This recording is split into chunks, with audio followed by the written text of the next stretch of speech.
Okay, this is the Chapter 8, Grade 8 Integer Operations, Final Exam explanation. So these are all the questions on your test. We're going to go through them one by one. So as you correct this, if you had any mistakes, just kind of fast forward to the ones you did make mistakes of, or if you want to listen to the ones you even got right, just to make sure your thought process was correct, that's great. Make sure you correct all your mistakes and pass your test back in next class. The first question says the sum of two negative integers will always be smaller than the product of the same two integers. So for this one, it says true or false. Now I'm going to just put down two negative integers. Negative 2, I'm going to multiply that by negative 3. I'm going to take that same 2 and have the sum of those two same integers.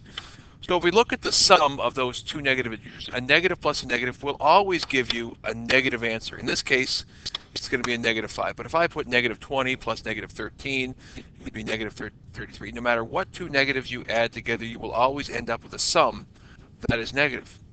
Conversely, when you take those same two integers and multiply them, no matter what two integers they are, you will always add up with a positive integer. And therefore, the sum will always be smaller than the same two integers product. So the answer for that one is true. You will always have a negative if you add two negatives, and you will always have a positive if you multiply them. In the second question, it says this picture could be interpreted as the following expression. So you can either express it, let's see if I can make this a little bit bigger, this way or this way. Both of those expressions. The answer for this is true, and I'll explain why. If you take negative 12, which is expressed by this whole little space here, and you divide it into two groups. I'll use my little red marker here. One group, two groups. If you have negative 12 and you divide it into two groups, each group will contain negative 6 is one way to interpret it. Also, if you have 12 negatives and you divide it into groups of negative 6, there's one group of negative 6, there's two groups of negative 6.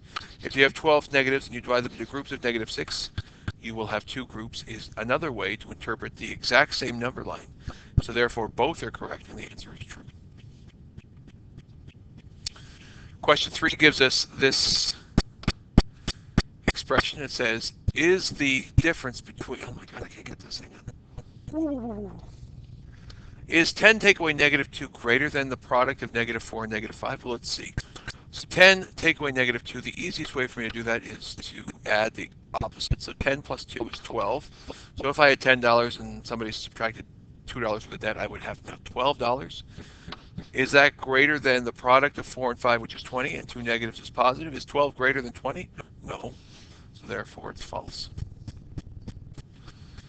And question 4, if you doubled a large negative number, and again, I didn't need the word large. I put it in there more as a distraction than anything. But if you doubled a negative number, you would get a smaller number than you started with. So let's take any negative number. I'll use negative 100. If I doubled that, that would mean multiplying it by 2. And negative 100 times 2 or doubled would be negative 200. And we know that negative 100 is greater than negative 200. So yes, that is true. You will always get a number, a product that is smaller than the number that you doubled. So that's the opposite of what we would do for positives. Now questions 5 through 13, I think it is, are just simple, straight up operation senses of multiplication and division. So the first question, number 5, says negative 5 times 2.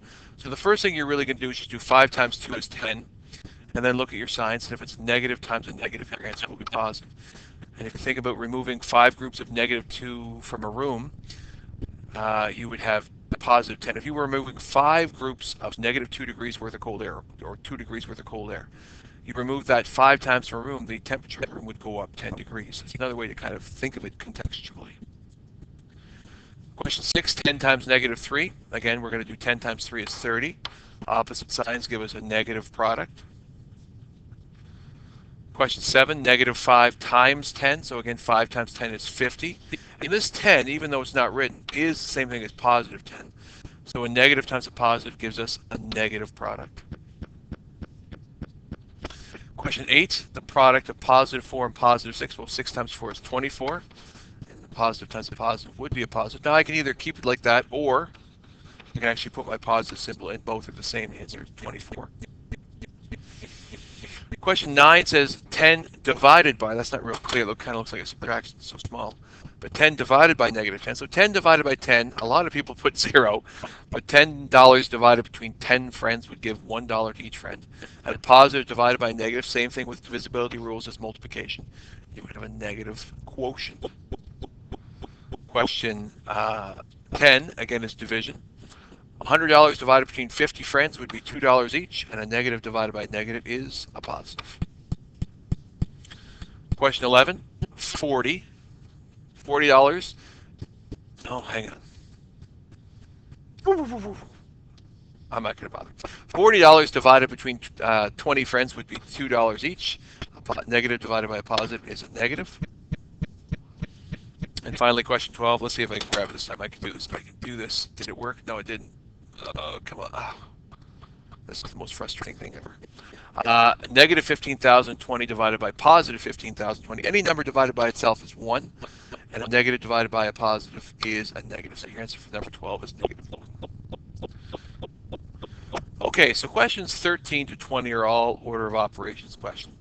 And the first thing you should probably do, if you're having trouble with maintaining order with order of operations, the first thing I recommend you do is you just take a highlighter, and before you start the questions, just make a little highlight of the operations. So in this case, we have 2 operations. And then if you keep forgetting which one you should do first, actually physically write down bed mass. And remember that brackets are the first ones. And these are not brackets here. These are simply, well, they are brackets, but they're brackets used to separate the operation sign from the integer sign. So we don't really consider those to be a B in bed mass. E is a grade 9 concept of exponents. We don't explore it in grade 8 yet.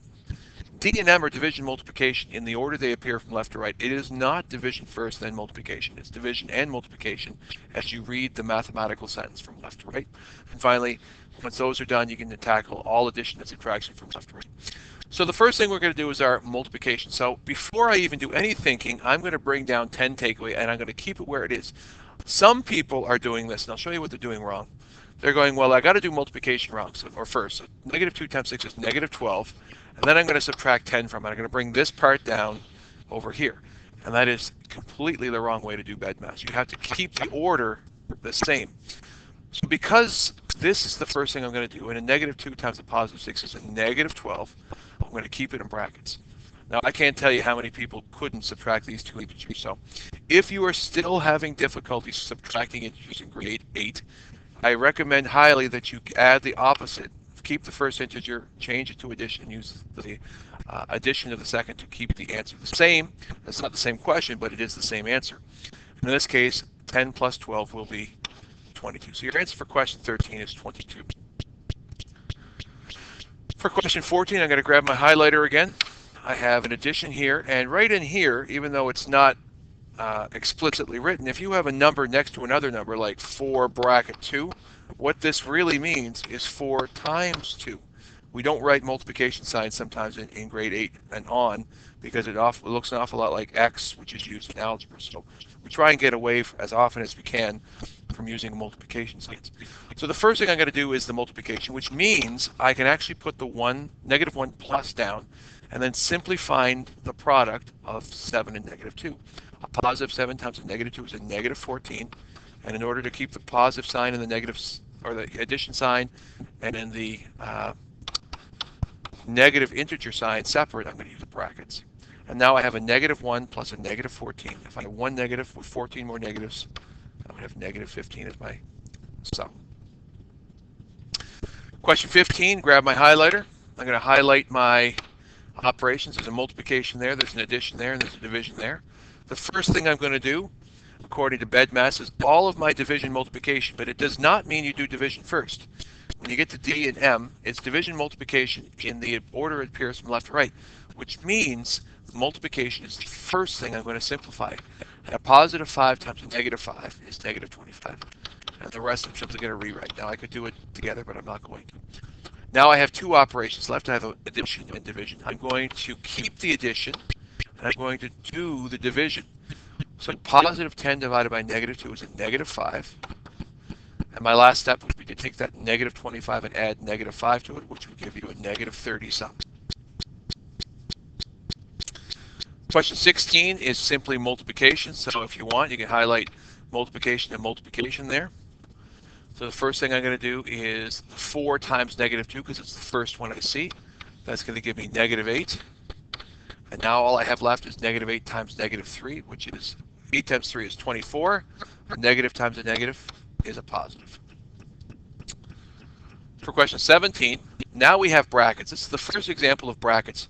And as you can see here, we use square brackets with this. And the reason why we use square brackets here is because right here we have a round bracket. And if I use round brackets, it kind of looks confusing right in here. So what mathematicians like to do is they like to use a different type of bracket, and we use square brackets instead of round. But we still do this first. So a positive 3 plus a negative 4 is a negative 1. Since it's the first integer, I don't need brackets, but you can put them. It doesn't make a difference. With or without brackets, you still get the same thing. And negative 1 times a negative 1, you don't know how many people on the test put negative 1 as a product. But 1 times 1 is 1, and a negative times a negative is a positive. So your answer for 17 is positive 1. Question 18. There are 2 ways to kind of write this. And what I could have done is I could have written it like this. Negative 4 plus 6 times negative 2, all in brackets. And then at the end of it, divided by, and in brackets, negative 4. These 2 things are the exact same thing. This one right here means divide by negative 4. Okay, so what I'm going to do is simplify the brackets first. I'm not going to do addition first. I'm going to do my multiplication inside those brackets. Negative 12. So the rest comes down negative 4 plus negative 12. So when I simplify those brackets, I get negative 16. And a negative 16 divided by a negative 4, 16 divided by 4 is 4, and a negative divided by negative is a positive. So the answer to this expression, the simplification of it, is the value is positive 4. Question 19, again, we have multiplication outside the brackets, but then we have brackets that we have to simplify first. And once we're done with that, we're going to multiply that whole bracket by negative 2. So inside the brackets, we have a plus and a subtract. We're going to do the addition first. So 1 plus 2 is 3. And I swear 25% of you thought that 3 take away negative 3 is 0. Again, if you're having difficulty with subtraction, keep flip change. 3 plus 3 is 6. So when you simplify the brackets, you get 6. And then you simply multiply by negative 2 once you simplify the brackets, and you get negative 12. All right, question 20, the last of your BEDMAS questions. Here we have round brackets, which still means solve that first, and we have square brackets. We're going to do both of those first. Some people thought they had to do the square brackets first because they look more important, but brackets are brackets. So what we're going to do is we're going to simplify each of those brackets. 5 take away 25 is not the same thing. So 5 take away 25 is not the same thing as 25 take away 5, okay? In this case, if you had $5 and I took away $25 from you, you don't end up with 20 bucks. You would have negative $20. And over here, you would have positive 20. So they are indeed different things altogether.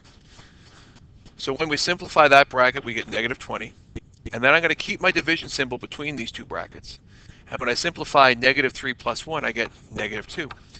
So by simplifying the brackets first, on both sides, I end up with negative 20 divided by negative 2.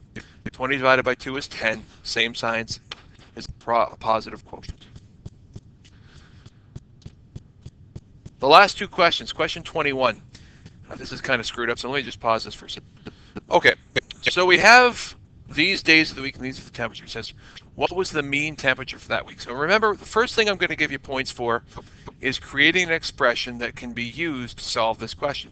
So we know that average, or mean, is the sum of a set of numbers divided by the number in that set. So in this case, we have 7 numbers. So we're going to add these 7 numbers together. So we're going to have negative 2 plus negative 8 plus negative 8 plus negative 1 plus positive 3, or plus 3. I didn't need the positive there. Plus, I'm just going to do 2 here because I don't need the positive 2. And then plus 0, which is not necessary, but we're going to keep it anyway. And there's 2 ways you can write that. You can take brackets here and square it all up like this. Let me just grab this and move it over just a little bit. And once you have that, you can divide the whole thing by 7 because there's 7 numbers in the set. Or alternatively, you can simply put a line above the whole thing and put 7 down here. So you can add them all up and then divide by 7. So here's how I add them. I take a negative 2 and a positive 2, and I know that that makes 0 pairs. So we're going to keep that 0. And that 0 is insignificant, so we don't really need it. Negative 16, negative 17. A negative 17 and a positive 3 gives us a negative 14 sum. So those 7 numbers add up to be negative 14. divided by that 7 will equal -2. Now, a lot of you forgot the last thing that you were supposed to do was put a sentence at the end. So a therefore symbol, and therefore the mean temperature is -2 degrees Celsius. And your last question is the story problem with the plane. It says a plane starts at an altitude of 1.5 kilometers over the Earth. So if we were to draw this picture out, this is what it would look like. I have 1.5 kilometers above the ground. So that's what it is here. And since these are in meters, what we really want to do is put 1,500 meters first. Okay? So the first part is to create an equation that would represent this. So if I say I start at 1,500 meters, and I combine that with what I went down.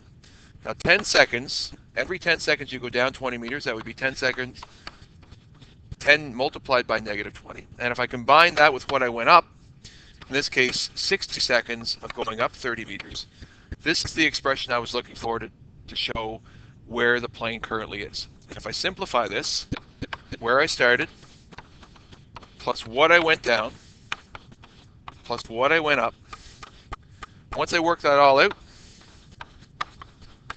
I end up with an altitude of 3,100 meters, and therefore the plane is at an altitude of 3,100 meters, or if you want to make a conversion, 3.1 kilometers.